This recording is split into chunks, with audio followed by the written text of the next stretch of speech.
Hi, today I will present to you a paper about the recognition of facial expressions in virtual reality, an experiment of still photos versus three-dimensional computer graphic images. My name is Joey Rolau and I'm the art lead of a research and development lab at Breda University of Applied Sciences. Together with Marnix van Gisbergen, a professor of digital media concepts, and Carlos Santos, our research and development coordinator, we wrote this paper. The industry relevance for this paper was the project VIBE. VIBE stands for Virtual Humans in the Brabant Economy. This is a project together with 13 partners and where we aim to create digital avatars which can help out training the new generations of nurses. In order to do this, we created digital avatars made with a photogrammetry studio. Basically, a photogrammetry studio is a studio where you have cameras that triangulate with each other, and by doing this, you can capture anything within the studio and make it a 3D model. We built the studio for this project together with our research and development team. And over here you see where the actress goes into the studio, and we see on the right image where the photos get collected by the server and get sent over to the pipeline to get a 3D model. In the following video I will show you what this looks like.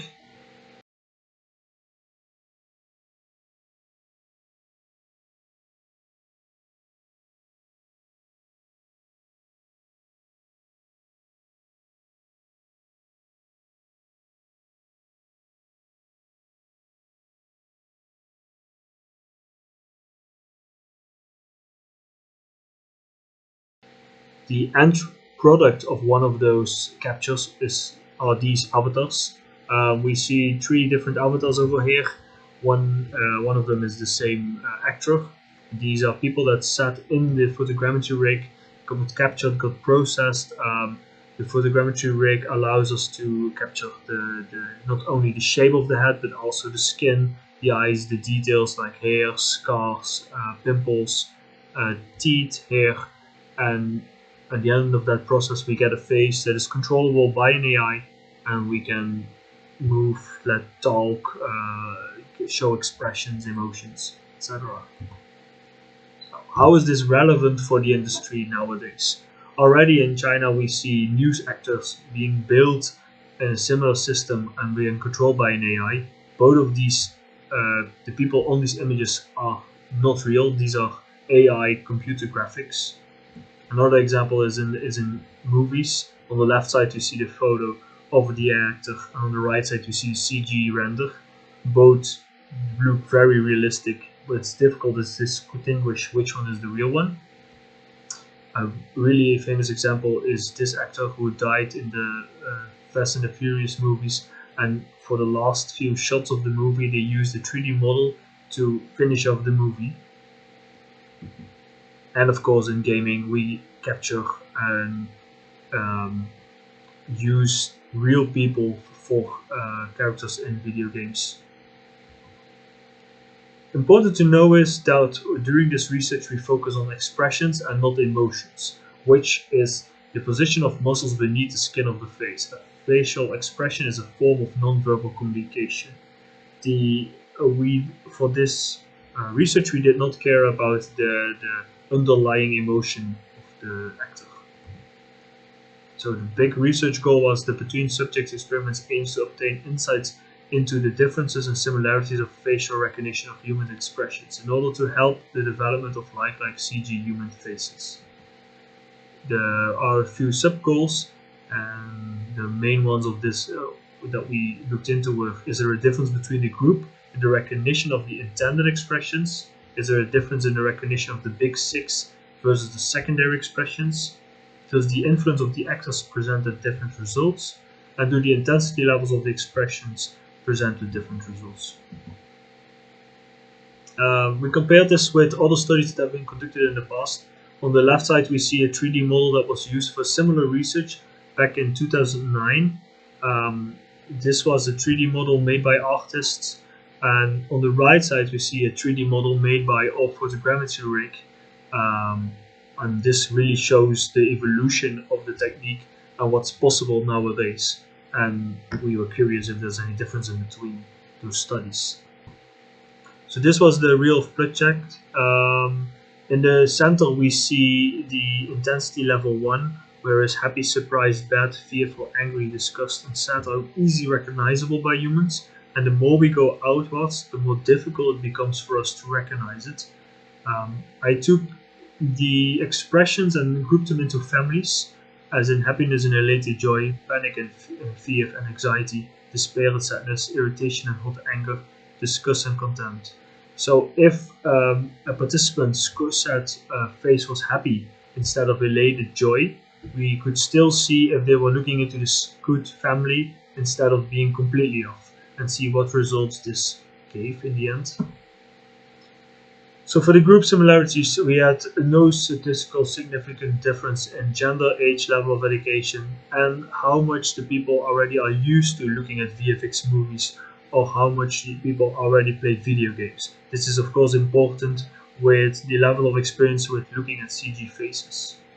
So the findings and discussions of our research were that the 3D CG models could be used instead of photographs for the purposes to convey an expression. If we look at the means of both of the groups, we can see they score very similar, meaning that CG is recognizable enough compared to photographs. Same for the families. If we combine the happiness and elated joy together, we see that the scoring gets higher, so the results are better. But still the scores are rather close. The participants looked at still photographs, so of course if we used animation like a movie or a 3D animation, then the score might improve because movement in the face helps us recognize expressions. So the big six versus the secondary expressions, we see that the group photograph scored higher in the big six, while the CG scored higher in the secondary expressions. The score was not really high, 6.9 and 9.2, so this did not really differ. So looking at the actor's influence, we see that the female actress score had a way higher recognition score than the male actor. Research shows that we look at reading expressions for males and females in a different way, and that we easier recognize female expressions over male expressions. This would be very helpful for CG developers to know, and we could build guidelines upon this research for them to be able to build better CG models and maybe enlarge the male expressions so that will be easier for us to recognize. We also see that when we group these expressions in families again, the female actress still scores higher, but the male actor it does a little bit better. I got a lot of feedback during the study that the male actor does not make a lot of eye contact with the camera. This is also difficult for participants to recognize the expression. So in a future study, the eye contact is very important since we rely so heavy on facial areas. With the different intensity levels, with every expression got like happiness 1 and happiness 2, where happiness 1 was a very intense expression and happiness 2 was like a light expression, we see that there was no big recognition in either intensity level between the both groups. Same for the families. Compared to the individual expressions, the difference is a bit more noticeable. The photograph score a big bagger, which could mean that the subtle clues got lost when we look at CG images. So concluding, we see that similar results compared to previous studies in this study. We see that humans read facial expressions differently from males to females, and we see that eye contact has a major role in the recognition of expressions, all which are very helpful for CG artists to create these avatars that must resemble humans. The results show that there is a comparable ability to recognize expressions between 3D CG models and traditional photographs, which means that we can start replacing photographs with CG models, which is extremely relevant for both academic and industry research in the context with adaptability and animation. Post-capture control of the scene is important. Some of the limitations of the study were the Western background of both the participant and the actors. Different cultures might give different results. This study does not take into account if people on different parts of the earth look at expressions differently. The involvement of the study and the low adaptance of the audience to computer graphics. For future research, a wider set of actors would be helpful, different age groups, backgrounds, and genders. Animations, participants looked at still photographs or CG images. Adding videos and CG animations might give different results. The photogrammetry data that was used was not edited at all, it was the raw data for the photogrammetry rig. Editing this by a 3D artist might help enhancing the expressions, and new hypotheses are revealed. A larger variety of actors with different cultural backgrounds, a longer time of displaying the expressions, and videos versus animated CG models could present different results. We could examine how to attribute the difference between the readability of facial expressions, which may be beneficial for multiple aspects of the work performed by CG artists. If you have any questions, comments, or feedback, please contact us at the following email addresses. Thank you very much for your time.